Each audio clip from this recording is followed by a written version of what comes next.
Yeah, I just want to start off by crediting Marshall.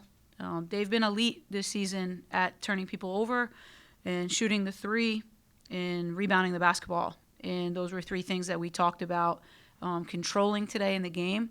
But they came in, they played through their identity and turning us over, specifically in the first half, and then shooting the three ball. And, in our half court defense, we were really trying to take that three away.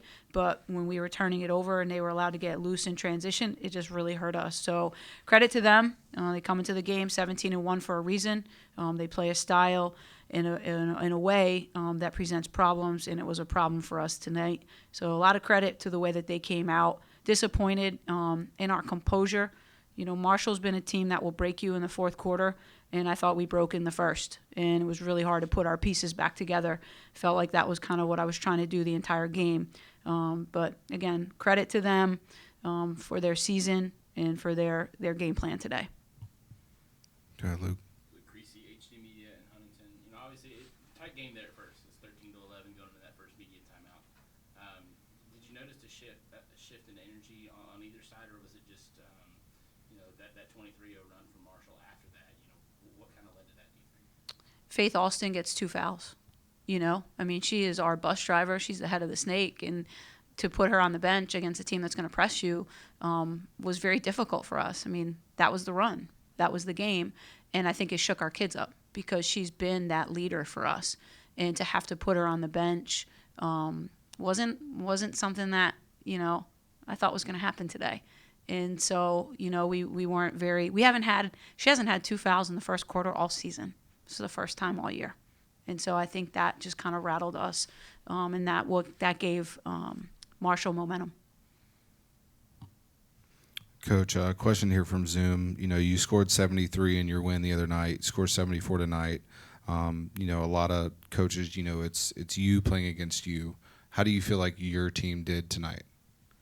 I thought our first half was not good. We did not, even though we put 74 points, it was because of our second half. Our first half, like we just alluded to, giving up a 23-0 run is not. It was not in the game plan. We did not guard the basketball. The plan was to guard the ball, keep it in front, and not help off so they couldn't catch and shoot threes. And we got exposed in our man-to-man defense. So I do not think that we played our best basketball. The points, I really, to me, 74 points. It's the turnovers. It's the three ball. It's the things that we came into this game planning on taking away that we did not do. Good, Luke.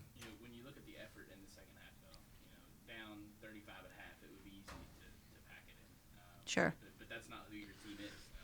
Your team was tough. Can you just speak to that point about seeing them go out there and not quit? Yeah, that's a good point. Our second half, we scored, we pressed, we were scrappy.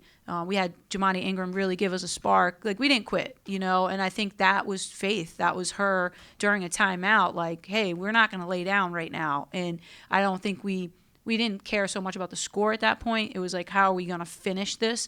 And so I do give us credit for our effort. I thought in the second half, when the game was kind of over, we still competed in a way that we needed to, as a group. It hurts now, but Faith's going to look back on this tournament and have some good memories. Obviously, 36 the other night.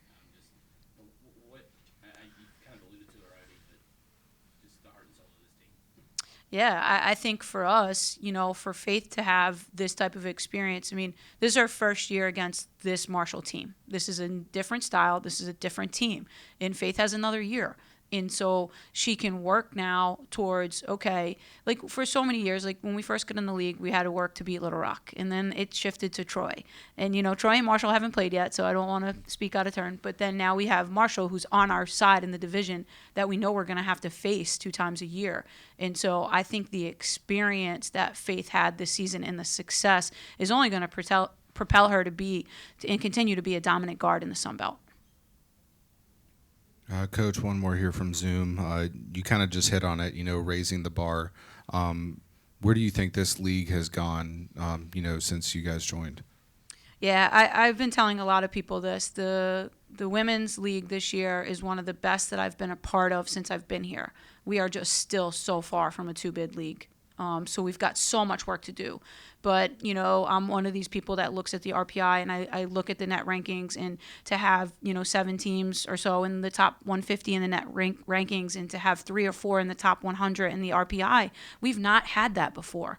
And so I think it was the merger of adding a Marshall and adding a JMU, adding an Old Dominion, because when I talk about those 3 teams in particular, those are 3 top 100 women's basketball teams. Then you add Southern Miss, and they're right there. And now Monroe gets a new coach, and they're right there. And so it just, iron sharpens iron. And so we continue to add new teams, we continue to add new coaches, and then we continue to grow as a team. And my hope right now for the Sun Belt is that we get the respect nationally, and we put teams in postseason. We may only be a one-bid league for the NCAA, but there is the WBIT, there is the WNIT, and we should be respected nationally because of the competition and the coaches in the Sun Belt.